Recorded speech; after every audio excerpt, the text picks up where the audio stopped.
submeter o projeto ao Comitê de Ética na CONEP, no site da CONEP, é só colocar no Google CONEP e lá tem todas as orientações do trâmite. Não é burocrático, mas vai regulamentar e vai proteger vocês de qualquer problema que possa vir a acontecer, né, do ponto de vista judicial, porque nós precisamos ter autorização. Na escola nós lidamos com crianças que são menores de idade, são considerados indivíduos vulneráveis, então esses cuidados precisam ser tomados. Até a Rafaela também vai fazer uma colocação em relação a isso, né, das crianças e da documentação, então eu só queria dar essa orientação. Deixa eu só aproveitar que a Cláudia fez o link com pesquisa, o que a gente observa hoje é que o fonoaudiólogo ele também não é visto muito como um profissional da educação, porque não existem pesquisas na área da educação.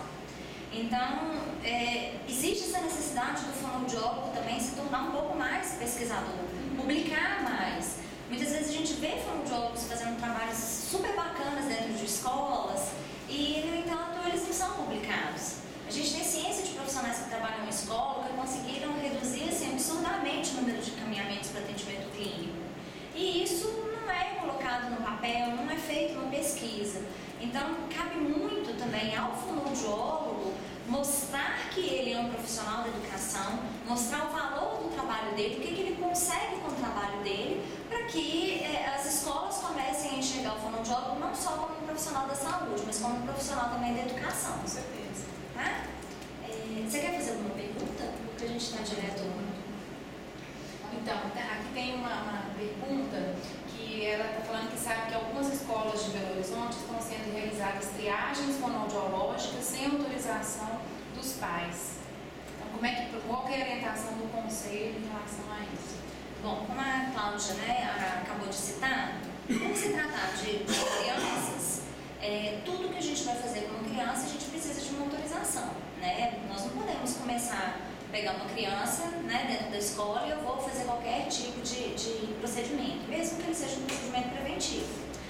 Então, o que o conselho orienta é para resguardo do profissional, que ele sempre tem autorização dos pais para fazer qualquer coisa. Vai fazer uma triagem, vai fazer uma oficina, o que quer que ele for fazer, que tenha por escrito um documento assinado pelos pais, tá? Porque isso é extremamente importante. Hoje eu também sou presidente da Comissão de Orientação e Fiscalização e a gente consegue observar claramente fonoaudiólogos que já tiveram problemas com os pais, principalmente briga judicial, né? Então o profissional ele tem que se resguardar, tem que ter um documento ali por escrito falando que o responsável autorizou que fosse feito qualquer tipo de procedimento com uma criança. Então, o que o conselho orienta tenha sempre por escrito autorização dos pais para fazer qualquer tipo de procedimento. Não só na fono educacional, mas em qualquer outro tipo de atuação fonoaudiológica. Tá? Vou dar um esclarecimento. Não é difícil construir esse documento.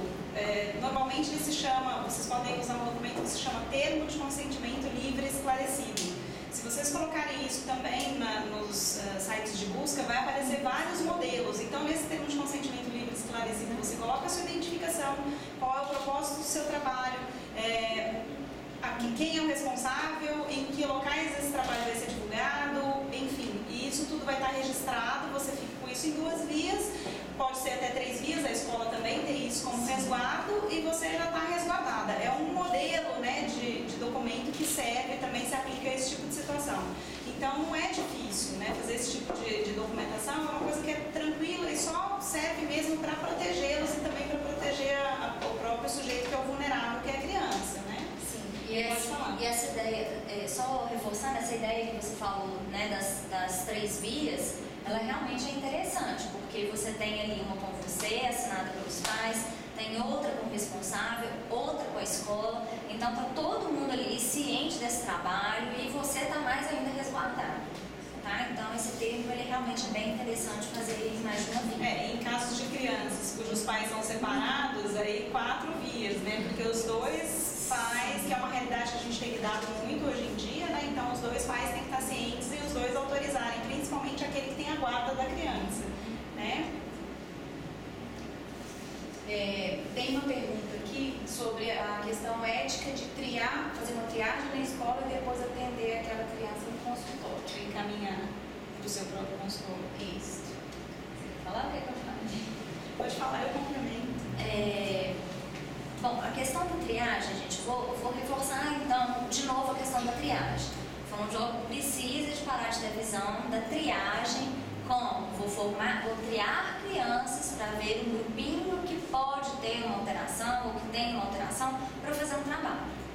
O objetivo da triagem é aquilo que eu falei, nós vamos triar para traçar um perfil de atuação, e não para selecionar indivíduos. Então a triagem dentro da escola ela precisa de mudar o foco. Para a gente poder fazer uma triagem, se por acaso eu fiz um trabalho ali, triei aquela turminha, vi que aquela turminha tem uma demanda de consciência fonológica, trabalhei com aquela turminha de consciência fonológica, eu vejo que tem ainda algumas crianças que têm uma dificuldade específica, que não será sanada com esse trabalho em grupo, que é um trabalho de estimulação e não um trabalho de atuação clínica, essa criança precisa de ser encaminhada. O que a gente tem de orientação é que você encaminhe, passe para os pais pelo menos uma opção de 3 profissionais. O ideal é que você não seja esse profissional, porque pode gerar um determinado mal-estar, pode caracterizar captação de cliente. Então, assim, realmente não é interessante fazer essa triagem e encaminhar e fazer esse atendimento clínico em consultório. Então, assim, a gente realmente não aconselha que isso seja feito. A gente vê muito na realidade da COF, que é a Comissão de Orientação e Fiscalização, que muitas vezes os pais eles batem na tecla. Se não for você, não vai ser nenhum. Isso acontece, Então, o que a gente orienta é, se você vai fazer esse atendimento clínico em consultório, que você tenha isso anotado em prontuário, que foi passada aos pais a opção de 3 fonoaudiólogas, o pai não aceitou, bateu na tecla que tinha que ser você. Então, pedir o pai ainda para assinar esse prontuário junto com você, porque isso é um resguardo. Porque se amanhã tiver uma denúncia de que você está captando cliente, o conselho chega, pega lá aquele caso todo, com todas aquelas provas, fica caracterizado uma captação de cliente. Então, é para resguardo do profissional. Então, tomar sempre esse cuidado. Precisou de um atendimento clínico, encaminhe para 3 profissionais. Claro que a gente vai acabar encaminhando para profissionais que a gente tem conhecimento, sabe que são bons profissionais, que atuam na área, que têm um bom conhecimento. Isso não existe nenhum problema. Mas evitem ao máximo que sejam vocês. E se os pais baterem na tecla, o prontuário, lembrando, ele é um resguardo para o profissional.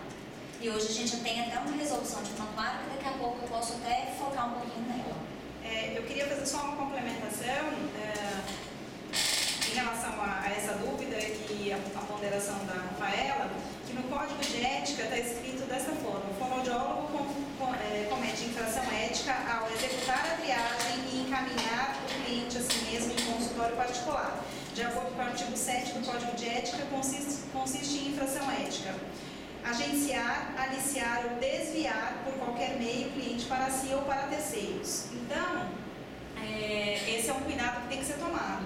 E lembrando sempre, vou retomar a fala da Rafaela, hoje a nossa perspectiva de atuação na escola tem um paradigma diferente. Nós estamos dentro da escola para promover saúde e não para buscar indivíduos doentes e fazer encaminhamentos nesse sentido. Lógico que, havendo esse tipo de situação, a gente está lá também para fazer isso, mas o fonoaudiólogo ele tem que ter um olhar muito mais amplo, Então, a nossa atividade, a triagem ou a sondagem, seja lá o nome que se dê a isso, ela deve ser um dos procedimentos de diagnóstico situacional, do diagnóstico institucional. Então, a gente está dentro da equipe, conhecer a escola, conhecer a estrutura, porque nós temos os fatores que são os intrínsecos, que são do sujeito, e os extrínsecos, que também vão influenciar esse processo de desenvolvimento da comunicação e dos processos de aprendizagem. Então, o foco não é buscar clientes na escola, mas fazer um trabalho específico na escola, E isso pode ser algo que vem em decorrência, como ela falou, Às vezes o pai gostou tanto do seu trabalho, ele viu tanta seriedade no seu trabalho, que ele quer que você faça o atendimento do filho. Teve segurança, teve segurança, gostou, e tudo mais. Então, o pensamento ele tem que ser voltado para isso, uma visão mais ampla e mais profissional. Quanto mais postura profissional o fonoaudiólogo fonoaudiólogo apresentar nas suas condutas, melhor vai ser a sua inserção dentro do mercado da educação, sua aceitação pelos pais, visibilidade, exatamente. E as demandas para o seu consultório, elas vão aparecer. Não vai vir por meio da triagem, ela vai vir por meio da imagem positiva que o seu trabalho profissional vai apresentar. Sim, até mesmo de outros colegas que também vão estar em escola, e muitas vezes você precisa das 3 pessoas, né, das quais ela vai ou mais pessoas, né? No mínimo 3, né? Sim. Então, assim, é importante que o fonoaudiólogo realmente comece a ver o trabalho da fonoeducacional como um trabalho de otimização da educação. Tá? Então, isso é uma coisa que a gente precisa de mudar esse foco. A triagem não é para selecionar indivíduos com problemas, é um trabalho de otimização da educação. Por isso que nós estamos lutando para o fonoaudiólogo, ele está inserido na equipe pedagógica. Uma outra orientação para vocês é que o conselho está à disposição, então qualquer dúvida específica vocês podem encaminhar para a comissão de orientação e fiscalização, né? Então a comissão se chama Comissão de Orientação e Fiscalização, mas não é uma comissão que fica caçando bruxas o tempo inteiro, não é isso, né? É de orientação e fiscalização. Então o fonoaudiólogo que tem dúvida, ele deve se reportar ao conselho da sua região, porque nós temos aqui no nosso chat pessoas que não são da 6ª região, são muito bem-vindas, mas só para a gente orientar que ele deve procurar o seu conselho, né?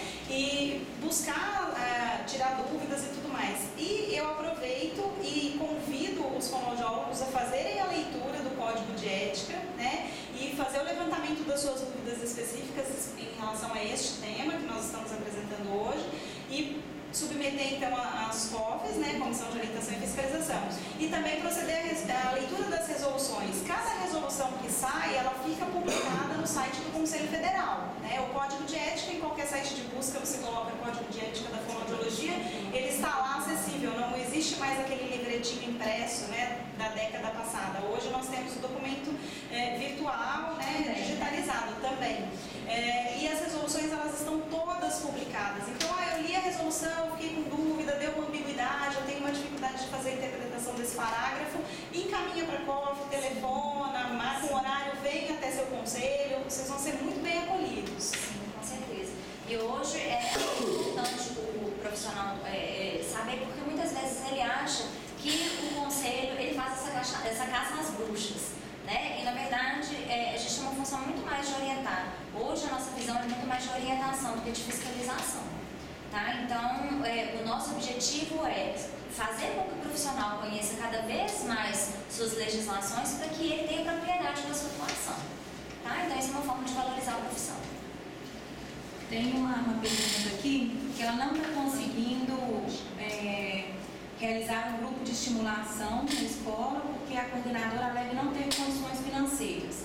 E uma outra pergunta também meio correlacionada com essa é que ela, uma outra pessoa talvez perguntando se ela deve parar de oferecer essas oficinas, né? Então aí seria um trabalho gratuito que eu entendi aqui, então só para falar sobre isso um pouquinho.